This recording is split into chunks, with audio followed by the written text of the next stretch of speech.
সবাই মিলে একসাথে থাকলে যে কখন কোথা থেকে সময় কেটে যায় কিচ্ছু বোঝা যায় না। আমরা তো মায়ের দর্শন করতে গিয়েছিলাম, কখন যে এখন বাজে 9:51, কখন যে 9:51 বেজে গেছে আমি তো বুঝতেই পারলাম না।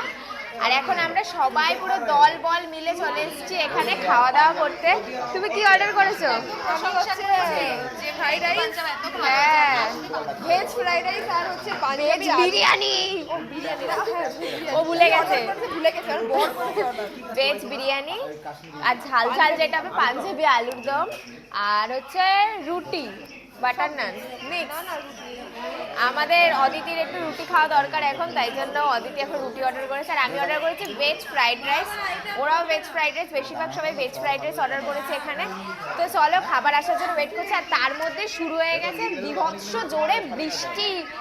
আমাদের মানে আসার সময় এত কষ্ট হয়েছে, মা বলেছে তোদের মানে সন্তানদের এত কষ্ট হচ্ছে একটু বৃষ্টি দিয়ে। এবার ঠান্ডা হয়ে গেছে, কালকে সকাল 8টার সময় আমরা পুজো দিতে যাবো, কথাবার্তা সব হয়ে গেছে, খুব এক্সাইটেড। আজকে মাকে দেখতে পেরেছি, একদম দূর থেকে হালকা দেখতে পেরেছি, খুব ভালো লেগেছে। কালকে আবার যাব। তো সবাই এখন খাওয়া দাওয়া করবো, তো চলো খাওয়া দাওয়া করে তারপর হোটেলে ফিরে যাবো, একটু আড্ডা মারবো, তারপর ঘুমিয়ে পড়বো। তো চলো এবার খাওয়া দাওয়া আসুক, তার জন্য ওয়েট করি।